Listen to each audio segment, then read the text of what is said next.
Time now for the Law and You, sponsored by Gig and Jancola. We've got attorney Christopher Jancola here with us this morning. Good morning. Good morning. Yes.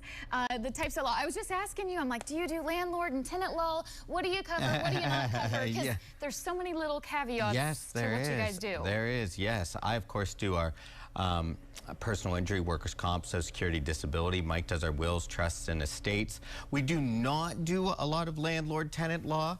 I will say with that, we have some business clients that we do the landlord side, but there's a lot of little nuances and things with landlord-tenant law that we don't get into on the tenant side. Yeah. Well, the law that you do practice, of course, people can write in questions and you answer them here Tuesday and Thursday on the show.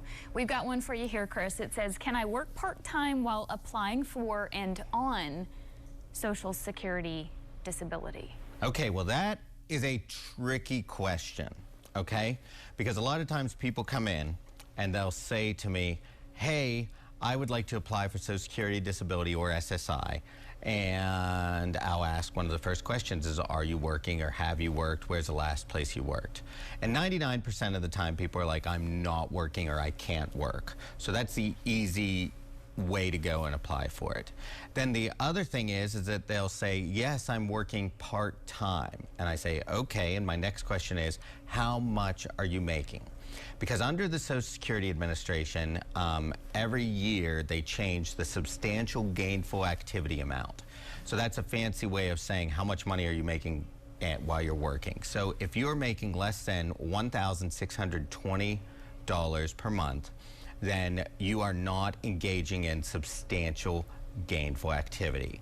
So you can, in essence, work part-time up to $1,620. However, if you're applying for benefits, I can guarantee you the first thing the judge is going to ask is, okay, you work 15 hours a week, why can't you work more? And you just saying, oh, I just can't do it, isn't enough. You have to have answers that are by doctors and explaining why you can't do this. For instance, I had a woman that was in her early 20s and she was born with some cognitive difficulties and stuff like that. And she worked at a nursing home and she did laundry and hung out with the people for about 15 hours or so a week. And that's all she could handle, and we had doctors and everything explaining all that. And she got very fulfilled out of that, but her body, the physical issues that she had and the mental health issues and stuff, she just couldn't work more. So the judge had no problem with that. But for the vast majority of people, you need a 100% explanation. And then the other thing is that if you are on Social Security disability or SSI, first of all, with SSI, you got to have $2,000 or less in assets. So if you are saving that money, that could knock you up over the amount and then you'll get kicked off.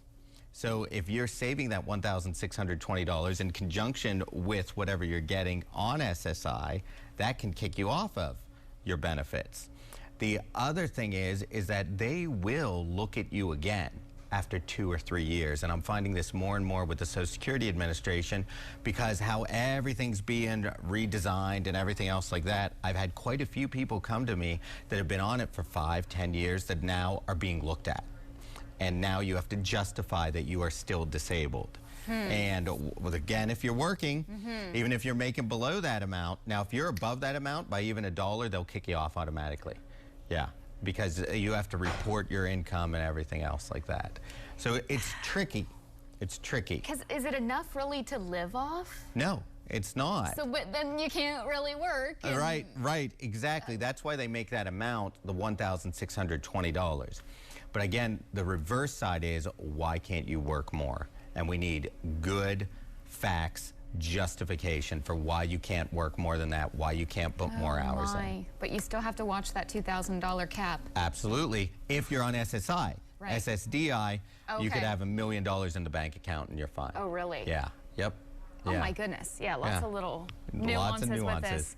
Well, if people want to reach out to your office or your practice, what's the best way to reach out? Yes, please give us a call at 814-946-1606 or go to gig-law.com.